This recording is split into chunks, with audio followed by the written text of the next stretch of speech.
नमस्कार सभी भाइयों को, हमारे अग्रजों को, गुरुजनों को मैं सादर प्रणाम प्रेषित करता हूं। मैं उद्देश्य सिंह, छात्र नेता पूर्वांचल विश्वविद्यालय, आप सभी के बीच अपने विचार कुछ खास विषयों पर साझा करने के लिए उपस्थित हुआ हूं। इस समय कोरोना की महामारी में सभी लोग अपने अपने घरों में बैठे हैं। आशा करता हूं कि वे स्वस्थ होंगे, मस्त होंगे।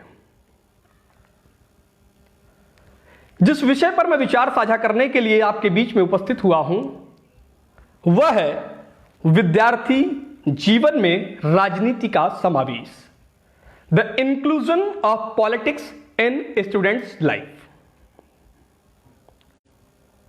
आपने देखा होगा कि तमाम बार लोग कहते हैं कि भारत में भ्रष्टाचार बहुत है, करप्शन बहुत है, परंतु कोई ये क्यों नहीं सोचता कि भ्रष्टाचार से मुक्ति कौन दिला सकता है।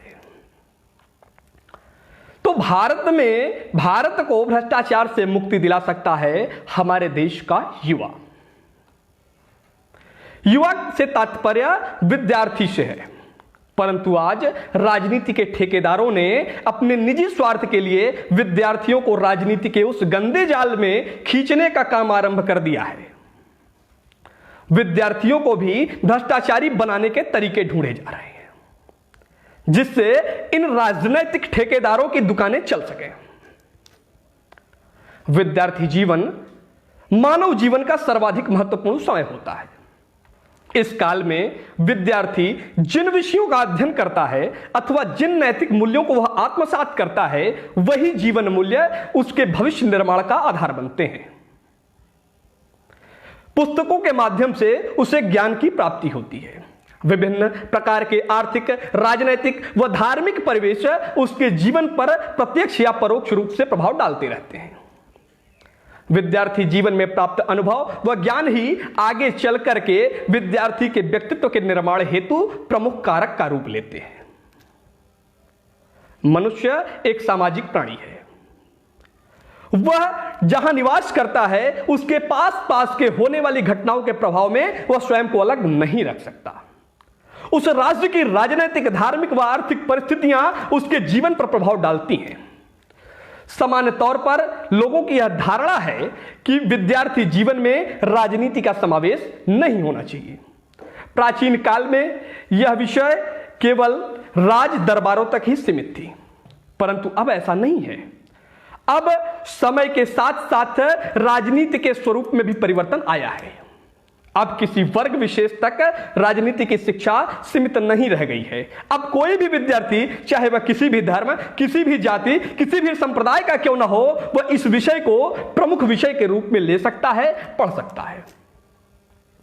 स्वतंत्रता के पश्चात विगत दशकों में देश की राजनीति के स्वरूप में अत्यधिक परिवर्तन देखने को मिला है।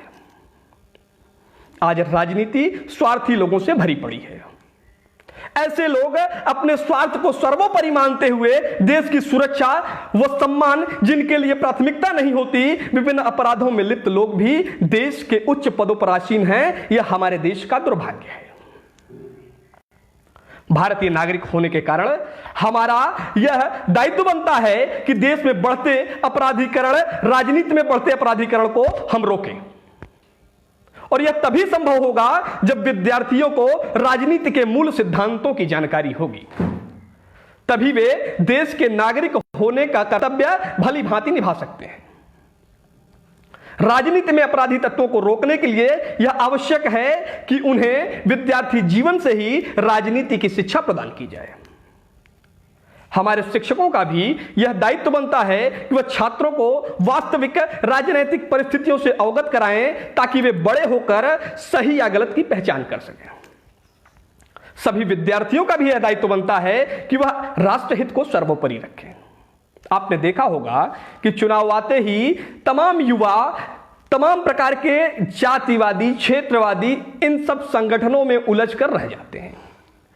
परंतु यदि युवा 18 वर्ष से अधिक आयु का हो तो वह अपने मताधिकार का प्रयोग बड़ी ही सावधानी व विवेक के साथ करे तथा आसपास के समस्त लोगों को भी सही एवं योग्य व्यक्ति को ही मत देने हेतु प्रेरित करे। ऐसा करने से हमारे देश की बागडोर किसी अच्छे शासक के हाथों में होगी। ऐसे क्या होगा? विद्यार्थी स्वयं जब अपने मतों के मूल्य को समझेगा, दूसरों को इसकी महत्ता बताएगा, जब शासन की राष्ट्र की बागडोर अच्छे हाथों में होगी, तब जाकर के हमारा राष्ट्र विश्व गुरु बनेगा। हमारे शिक्षकों, हमारे माता पिता का यह मत होता है कि विद्यार्थी को केवल पढ़ाई करनी चाहिए, उसे राजनीतिक गतिविधियों में नहीं पढ़ना चाहिए। लेकिन यह विडंबना है हमारे देश की कि हमारी पुस्तकों में हमें कुछ ऐसा नहीं पढ़ाया जाता जिसे पढ़कर देश के अंदर महाराणा प्रताप, स्वामी विवेकानंद, वीर शिवाजी, ददीची या सत्यवादी राजा हरिश्चंद्र पैदा हो।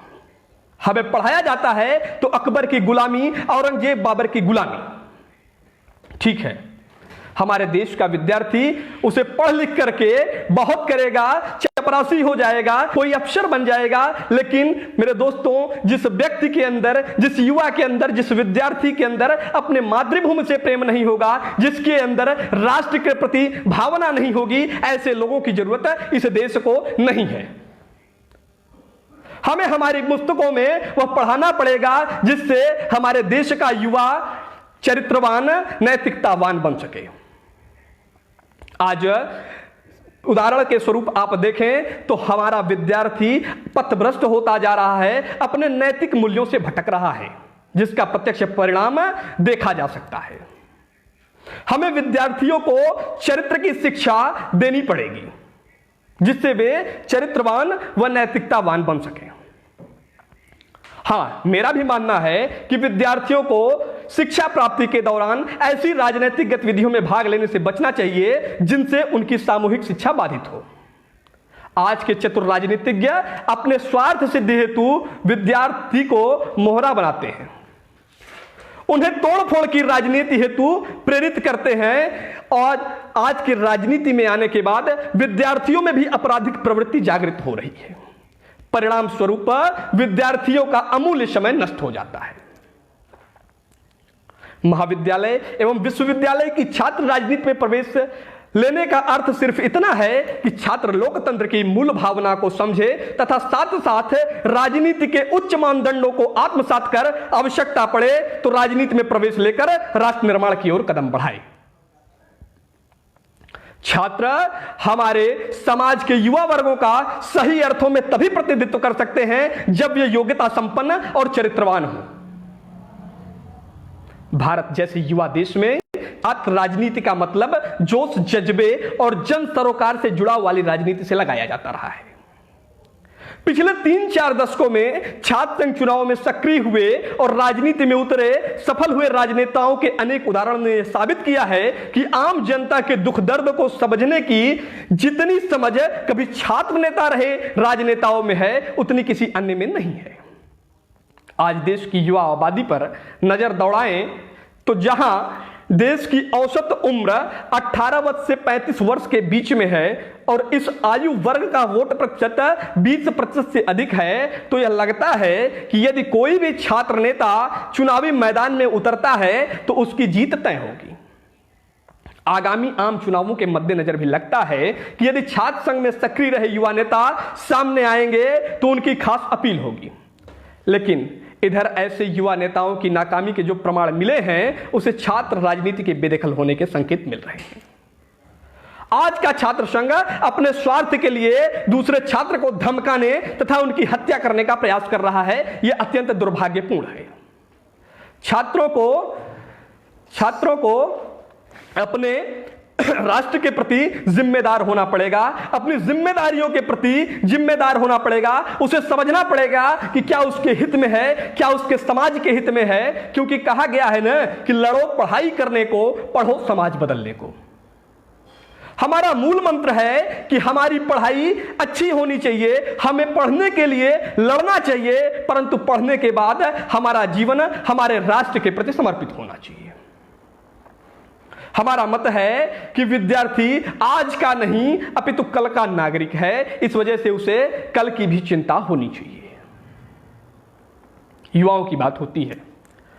राजनीति में आने का एक फायदा यह है कि जब व्यक्ति या विद्यार्थी राजनीति में आता है तो उसके अंदर सहनशीलता की शक्ति बढ़ जाती है। कहते हैं ना कि मुस्कुराकर गम का जहर जिसको पीना आ गया है हकीकत, इस जहां में उसको जीना आ गया। बात हो रही है युवाओं की, तो चर्चा करूंगा कि युवा क्या है। युवा मन बंद खिड़की दरवाजों का मकान नहीं होता। युवा वह होता है जो एक बार ठान लिया वह करके ही दम लिया, जिसे एक बार मान लिया उस पर अपना सर्वस्व लुटा दिया। युवा न करने के बहाने नहीं खोजता, लेकिन उसे उसकी इच्छा के विरुद्ध करने के लिए मजबूर भी नहीं किया जा सकता। युवा ढूंढ ढूंढ कर चुनौतियों से टकराता है, वह पराक्रम दिखाने के मौके तलाशता रहता है, वह अपने लिए खुद चुनौतियां निर्मित करता है और सुख पाता है। युवा भूत नहीं होता, युवा भविष्य और वर्तमान के बीच झूला भी नहीं झूलता। भविष्य के लिए, वर्तमान के लिए यदि भविष्य लुटता है तो लुटे, दुनिया उसे अव्यवहारिक, पागल, दुनियादारी से परे कहती हो तो कहे। युवा बने बनाए रास्तों पर चलने में विश्वास नहीं करता, युवा रास्ते स्वयं बनाता है और इन्हीं रास्तों को बदलाव कहते हैं और ये बदलाव अवश्यंभावी है।